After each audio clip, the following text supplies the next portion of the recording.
All right, welcome to what is honestly going to be an absolutely epic exploration of how the single greatest superpower in anime, which is, making allies, can actually become your ultimate trainable real-world skill. Look, if you've ever watched a shonen protagonist turn a really bitter rival into their most trusted companion and thought to yourself, man, I wish it were that simple in real life, well, you are exactly in the right place. Because we aren't just talking about cartoon magic today, no way. We are actually going to decode the narrative architecture of the greatest manga heroes of all time, and we're going to translate it directly into actionable street-level social strategies that you can literally use today. So to set the stage, in the massive, sprawling world of One Piece, Dracula Mihawk, who is the strongest swordsman alive and definitely one of the most perceptive characters in the entire series, made this really fascinating observation right in the middle of the absolute chaos of the Marineford War. He's looking out at this massive battlefield, watching Luffy, and he identifies Luffy's absolute greatest asset. And you know what? It wasn't his raw physical combat strength. It wasn't his unpredictable devil fruit abilities either. It was his magnetic ability to turn strangers and even former enemies into fiercely loyal comrades. Mihawk canonically confirms this trait as literally the most dangerous power on the seas. And why? Simply because it scales infinitely. It's a power that naturally draws people in, making them entirely willing to risk everything for a shared cause. And that brings us to the core truth of this whole explainer. The true power of a shonen hero isn't their fists, but who actively chooses to stand beside them. Today, we are treating social skills and human connection not as some kind of exhausting, mysterious chore that you either have or you don't, but as an actionable superpower that you can absolutely master. We are going to mirror the legendary journeys of your favorite shonen heroes and build a solid framework that turns the daunting world of social interaction into a structured, highly winnable game. You really don't have to be born with a silver tongue to build an incredible team. Okay, let's look at your personal training arc for today. We'll be moving through the most dangerous power, the charisma of kings, the law of friendship, your social training montage, forming your ultimate team, and we'll wrap up with the 7-day challenge. Let's jump right in. Starting with part 1, the charisma of kings, and how exactly these shonen icons forge their alliances.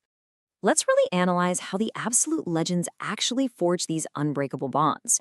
Because while they all end up with massive squads backing them up, their actual methods couldn't be more different. Take Luffy, for example. His style is the liberator. He frees people from physical or emotional oppression. Think about how he completely shattered Arlong Park for Nami, or how he literally defied the entire world for Robin. He wins their absolute trust by proving that their freedom actually matters to him, which creates these massive, sprawling alliances. Then you have Naruto. He's the empath. He heals deep psychological trauma through just radical empathy and shared loneliness. He connects with Gaara's deep pain to convert even the most broken, isolated enemies. Now, doing that requires immense emotional vulnerability and the sheer courage to look someone in the eye and say, I understand your pain. And finally, there's Goku. He is the warrior. He earns his lifelong camaraderie through pure competitive respect on the battlefield. He turns fierce rivals like Piccolo and Vegeta into close comrades by pushing them to their limits, showing just absolute respect for their strength, even if, he doesn't really build the massive diplomatic networks that someone like Luffy does. So the canon results really speak for themselves here. While each distinct approach has its own unique strengths, from Luffy's massive fleet networks to Naruto's incredibly deep emotional conversions, they all share one fundamental, absolutely undeniable truth, and it's this. Allies are won through genuine connection, not forced manipulation. None of these heroes trick people into following them, right? They offer something deeply authentic that makes others genuinely want to join their journey. So the big question is, how do we replicate that? How do we take that pure magnetic energy and use it when we walk into a crowded room? That brings us to part 2, the law of friendship, and specifically, overcoming resistance. Because let's be real, when we step out of the manga pages and into the actual real world, people naturally put up walls. They aren't just standing around waiting to join your crew. When someone keeps their distance or seems totally closed off, it is almost never personal. Actually, scratch that. It's never personal. It's simply self-protection. Deep down, people resist because they fear you're going to take something away from them. Maybe their comfort, their status, or just their overall sense of safety. So that means your very first move, always, is to make them feel safe, not to impress them with how cool or smart you are. If you walk up trying to prove your worth by dominating the conversation, you instantly trigger that defense mechanism. Remember, allies are never conquered. They decide to join you when they realize you are a safe harbor. And if you look closely, the greatest shonen series all rely on a very specific, unshakable order: friendship, Effort, victory. Think about it for a second. The antagonists usually try to manipulate others. They isolate themselves, and they trust absolutely nobody. They treat people as disposable tools. To win, you have to do the exact opposite of that. You have to open yourself up, first, in friendship, completely lowering your own guard so that others feel comfortable lowering theirs. Then you put in the consistent, daily effort to actually connect. It's not some one-and-done magic spell. It's showing up for people time and time again. Only then does the victory of a great supportive alliance naturally follow. You do not win alone. Your allies are the source of your greatest power-ups, lifting you up when your own strength falls short. Moving on to part 3. This is your social training montage. Time to build the base. All right, it's time to break the fourth wall and start your direct training arc. We're turning these sweeping anime concepts into street-level tactics you can use anywhere. The cafeteria, the boardroom, the local coffee shop, wherever. Every hero worth following needs a code, right? So this is your ally oath, and I want you to treat these as non-negotiable. Step 1, listen first. Give people the space to be completely heard without interrupting them or just silently waiting for your turn to speak. Step 2, compliment early. Doing this warms the room and immediately lowers their defenses, clearly signaling that you come in peace.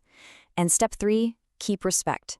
Even when they disagree with you, and they will, holding steady respect is what keeps the door to friendship open.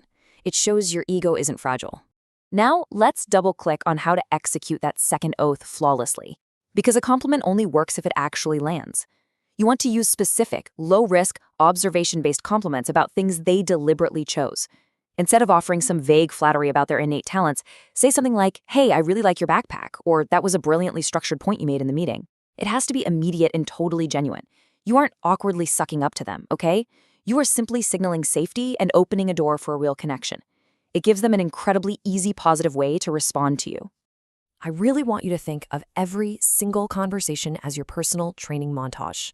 Listen carefully for an entry point, a topic you actually know about or genuinely care about. Add your comment naturally, but then, and honestly this is vital, step back to give them space. A lot of people absolutely panic when it gets quiet. They rush to fill the void because silence feels incredibly awkward. But silence after your comment is not a failure, it is a literal invitation for them to step in. It shows you are comfortable in your own skin and that you respect their time to formulate a thought. And then, you just repeat the rep. Social skills are literally just reps, just like throwing a punch or swinging a sword. Notice the striking difference between these two modes of communication.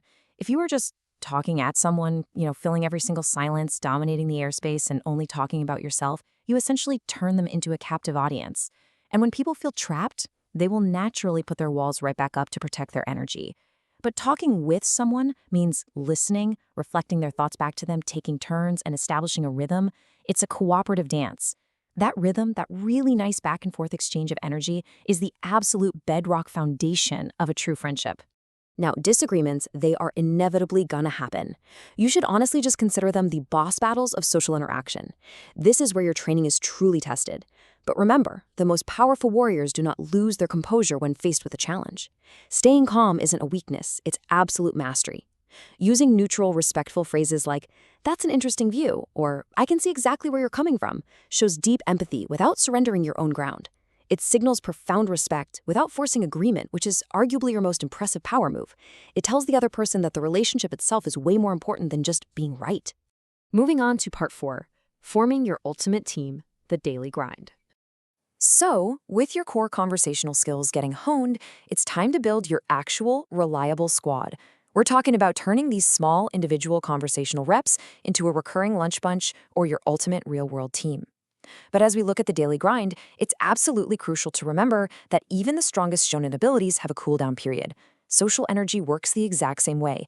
If you're an introvert, listen to me right now. It is perfectly valid to take quiet time, throw your headphones on, and recharge your mana. The goal here is readiness, not a constant, exhausting performance. Pick your moments wisely and step in naturally only when you feel truly fully ready to engage. Because the end game here is authentic connection. We are not trying to sustain some fake performance just to impress the room. You want to be a reliable connection. Give your support first, cheer for others, actively acknowledge their wins, and be completely present when they just need to vent. Doing this builds these natural trust loops where you give support and they naturally return it without you even having to ask. That kind of emotional teamwork, having each other's backs in small, everyday moments, whether it's backing up their idea in a group project or just grabbing them an extra coffee, That is what truly binds a group together into an unbreakable alliance. And when an interaction finally wraps up, you want to hit them with the victory screen. It's remarkably simple, yet almost nobody does it.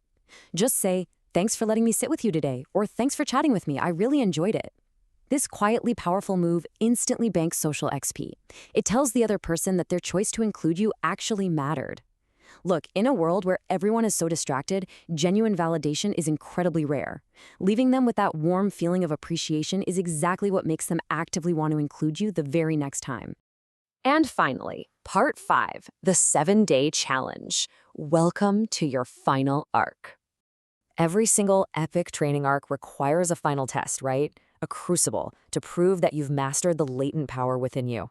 We've covered all the lore, the psychology, and the mechanics. Now it's time to act. This timeline neatly maps out your 7-day quest. Days 1 and 2, you start with a simple, genuine compliment, and you just ask to join a table or a group. Low stakes, high reward. Days 3 and 4, you level up by practicing your conversational pacing. You drop a thoughtful comment, and then you comfortably wait in the silence. Let them fill it. Days 5 and 6, you practice holding your calm and responding respectfully to a differing opinion, completely mastering your emotional control.